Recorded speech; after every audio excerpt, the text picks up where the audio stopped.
95% लोगों की मैं बात करूं कि जिनके पास पैसा आता है जरूरत से ज्यादा, तो वो पैसा सबसे पहले आपको चरित्रहीन बनाता है। सबसे पहला काम है पैसे का। पैसा सबसे पहले क्या करता है? जोर से, पुरुष के पास पैसा आएगा तो सबसे पहले 95%, वो 5% जो धार्मिक हैं, जिनके माँ बाप ने बेहतर संस्कार दिए हैं, वो पैसा पाकर के भी धार्मिक रहते हैं, धर्म से जुड़े रहते हैं, वो गलत राह पर नहीं जाते। लेकिन 95% पैसा व्यक्ति को सबसे पहले चरित्रहीन बनाता है। ये बात सही है या गलत है? आप बताएंगे, मैं नहीं। क्यों जी? पुरुष लोग बताएंगे। बोलो हाँ, सही है या गलत है? क्यों जी? सही है। मतलब पैसे में अच्छाइयां बहुत कम हैं, पैसे में बुराइयां बहुत ज्यादा हैं। तुम्हें लगता है ना पैसा पैसा, ये पैसा आएगा। जब पैसा नहीं होता ना तो पति पत्नी झोपड़ी में खुश रहते हैं, पर पैसा आने के बाद, बिल गेट्स का नाम तो सुना होगा, दुनिया का सबसे अमीर आदमी है बिल गेट्स, बहुत अच्छा व्यापारी है। उसके जैसा बिजनेसमैन शायद कोई हो। उसने व्यापार चलाना सीख लिया साहब, दुनिया का सबसे अमीर आदमी है। पाकिस्तान जैसे ना जाने कितने देश एक दिन में खड़ा खड़ा खरीद सकता है, इतना बड़ा आदमी है वो बिल गेट्स। व्यापार चलाना सीख गया पर परिवार चलाना ना सीख पाया। 27 साल के बाद उसकी पत्नी ने उसे तलाक दे दिया। बिल गेट्स की पत्नी ने तलाक दे दिया। क्यों? वो इतने बड़े आदमी की पत्नी क्यों तलाक देती है?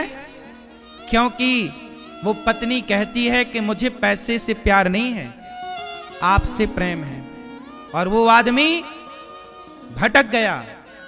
पैसा है ना, तो पैसा है तो वो 17 स्त्रियों के शौक रखता है।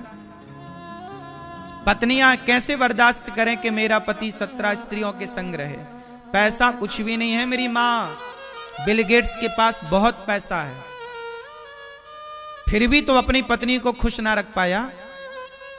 मैं तो कहता हूं कि सिकंदराबाद में वो मजदूर जो रिक्शा चलाता है, ईमानदारी से पैसा कमाता है, लेकिन शाम को अपनी पत्नी अपने बच्चों के साथ समय बिताकर हंसता मुस्कुराता सो जाता है। जो अपनी पत्नी से बेहद मोहब्बत करता है, जो अपने बच्चों के लिए समय निकालता है, जो बच्चों के साथ हंसता हो, बच्चों के साथ खेलता हो, पत्नी के साथ ठहाके लगाता हो, मुझे लगता है उस आदमी से अमीर कोई नहीं है धरती में। सबसे अमीर वो लोग हैं जो अपने परिवार के साथ बैठते हैं, परिवार के साथ समय बिताते हैं, परिवार के साथ हंसते हैं, परिवार के लिए जीते हैं। वो अमीर हैं। वो काय बात की अमीरी कि तुम्हारे पास पत्नी के लिए समय नहीं है, तुम्हारे पास बच्चों के लिए समय नहीं है। क्या करोगे दौलत का? बांध के ले गए तुम्हारे बाप दादे कि तुम ले जाओगे?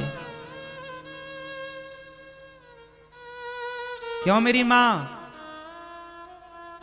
कैसा पति चाहिए आपको? बहुत पैसे वाला या बहुत प्रेम करने वाला? आपके सिवा उसके पास बहुत पैसा है पर वो बहुत सारी औरतों को देखता है, लेकिन एक आदमी है जिसके पास दाल रोटी चल रही है, लेकिन वो अपनी पत्नी से बहुत प्रेम करता है। प्रेम करने वे विधाता, प्रेम करने वाला परिवार दीजिएगा। पैसा नहीं होगा गुजारा हो जाएगा। प्रेम करने वाला परिवार होगा तो घास की झोपड़ी में गुजारा हो जाएगा। सीता मैया ने 14 साल वनवास में गुजार दिए कि नहीं? किसके साथ? राम के साथ। राम जैसा पति मिला है प्रेमी।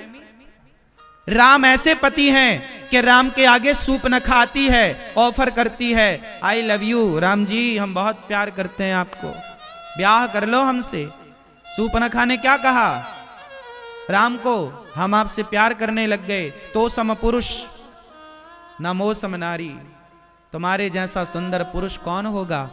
और जरा हमारी ओर भी देखो, हम भी देखो कितनी सुंदर हैं, जवानी है हमारे भीतर।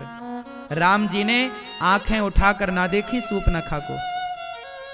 बोलो हाँ। सीता मां की ओर देखकर राम जी ने सूर्पनखा से बात की। यह है राम। राम का चरित्र ऐसा है, धन्य है सीता माता, धन्य है सीता मां जिन्हें ऐसा पति मिला है कि वो सीता मां के सिवा पराई औरत को देखते हैं तो माता के रूप में, बहन के रूप में, बेटी के रूप में। क्या तुम्हारे भाग्य में ऐसा पति है कि जो तुम्हारा पति पराई औरत को मां के रूप में, बहन के और बेटी के रूप में देखे? यदि तुम्हारा पति ऐसा है कि जो पराई औरत को मां के रूप में देखता है, बड़ी है मेरे से तो मां है, बराबर की है मेरी बहन है, छोटी है मेरी बेटी है, इस मानसिकता का पति तुम्हारा है तो तुम इस धरती की सबसे अमीर महिला हो, क्योंकि तुम्हें ऐसा पति मिला है। पैसे से क्या होता है मेरी मां? पैसा तो वैश्याएं भी कमाती हैं। बोलो हाँ। और आज का आदमी पैसा कमाने के लिए वैश्या बनने को तैयार है। धिक्कार है ऐसे पैसे को। काहे ऐसा पैसा कमाना? रावण के पास ज्यादा पैसा था कि राम के पास? जोर से, किसके पास ज्यादा पैसा था? बोलो। रावण के पास ज्यादा पैसा था, लेकिन रावण के पास चरित्र नहीं था। बड़ा पैसा था रावण के पास, सोने की लंका थी रावण की, लेकिन उस पैसे वाले रावण के पुतले जलाए जाते हैं। और पैसे नहीं थे राम के पास। घास की झोपड़ी थी राम के पास 14 साल, लेकिन वो घास की झोपड़ी में रहने वाले राम के मंदिर बनाए जाते हैं। क्यों? चरित्रवान है ना राम। इसलिए हाथ जोड़ूं साहब, पत्नियों को धोखा ना देना। तुम पराई औरत से प्रेम करने लग गए, तुम अपनी पत्नी को धोखा दे रहे हो। और ये विश्वासघात ईश्वर कभी माफ ना करेंगे। पत्नी तो माफ कर भी देगी, बेचारी उसके पास ऑप्शन भी तो नहीं होता। उसे पता भी चल जाए कि मेरा पति पराई औरत के संग है, लेकिन वो क्या कर सकती है बेचारी? रो सकती है, रोती है, समझाती है, फिर भी तुम उसे गालियां देते हो। मैं करूंगा प्यार, मैं मिलूंगा उससे, तुम क्या कर लोगी? ये तुम्हारा अभिमान टूटेगा साहब। रावण का नहीं बचा अभिमान, तुम्हारा क्या बचेगा? जो स्त्री आपके लिए समर्पित है, जो आपके सिवा पराये मर्द को नहीं देखती, वो समर्पित स्त्री को तो कम से कम धोखा ना दो। स्त्रियां ना अच्छी होती हैं, पति में समर्पित होती हैं। ये पतियों को ही पता नहीं क्या हो जाता है, 17 जगह इन्हें मुंह मारना रहता है। कुछ परसेंट स्त्रियां भी ऐसी हैं। मेरे पास कुछ पुरुष भी रोते रोते आए कि महाराज जी हमारी पत्नी बच्चों को छोड़कर भाग गई पराये मर्द के संग। ऐसा नहीं है कि नारियां भी ऐसी नहीं हैं। बहुत सारी नारियां ऐसी भी हैं कि जो अपने पति को और अपने बच्चों को छोड़कर, पति में कोई दोष नहीं था, फिर भी पत्नी को किसी और से प्यार। और ये प्यार क्या है यार? कुछ नहीं है प्यार व्यार, चमड़ी है चमड़ी। कोई प्यार व्यार नहीं है। तुम्हें भूख चमड़ी की है, प्यार तो तुम्हारी पत्नी करती है तुमसे, लेकिन तुम्हें भूख किसकी चढ़ गई? चमड़ी की। उसकी चमड़ी तुम्हें गोरी लग गई, अच्छी लग गई, उसकी चमड़ी तुम पाने चले गए। और ये हवस क्या है? चमड़ी की भूख तो मिटाते हो ना। एक भूख होती है पेट की, जो दाल रोटी से मिटती है। एक भूख होती है पेट की, जो दाल रोटी से मिटती है, और एक भूख होती है चमड़ी की। हाँ या ना? तो मुझे बताओ कि जो महिला पराये मर्द के संग भाग गई, इसे काहे की भूख थी? बोलो। और ये जो आदमी पराई औरत को देख रहा है, इसे काहे की भूख है? अपनी चमड़ी को थोड़ा कंट्रोल कर लो साहब, ये तुम्हारी चमड़ी तुम्हारा नाश ना कर दे। इतना भी मन को अनकंट्रोल ना करो। अपने मन पे थोड़ा तो लगाम लगाओ। कुत्तों की तरह, गधों की तरह ना भागो। इंसान बनाया है विधाता ने, इंसान बनो। अपने मन को कंट्रोल करो। ए भाई, देखना इंद्रियों के ना घोड़े बढ़े, इनमें संयम के हरदम ये कोड़े पड़े। अपने रथ को सुमार्ग लगाते चलो, मन से गोविंद गोपाल गाते चलो। मन को कंट्रोल। कैसा मन तुम्हारा? 17 जगह भागता है। अरे कंट्रोल करो। कौन कंट्रोल करेगा? तुम ही करोगे ना।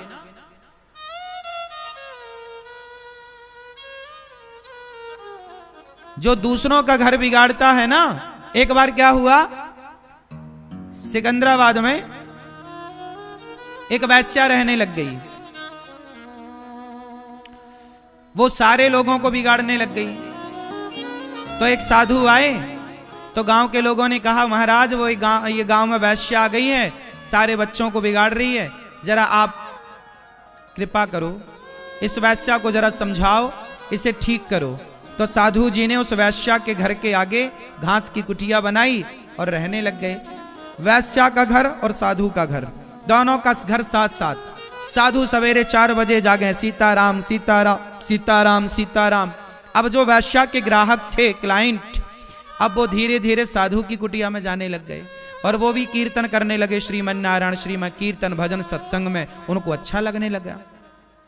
धीरे धीरे धीरे धीरे क्या हुआ कि वैश्या का वैश्यालय अब धीरे धीरे डाउन होने लगा और साधु की कुटिया में भीड़ बढ़ने लगी, संतों के पास लोग जाने लगे। तो उस वैश्या ने अपने यार से कहा, बंद हो गई। उस वैश्या ने अपने यार से कहा, जाओ बाबा की कुटिया में आग लगा दो। बाबा की कुटिया में आग लग जाएगी तो बाबा भाग जाएगा। वैश्या के यार गए और बाबा की कुटिया में आग लगा दी। बाबा की कुटिया धू धू करके जलने लगी, आग की लपटें ऊपर आकाश की ओर बढ़ने लगी। तभी भगवान का न्याय देखिए।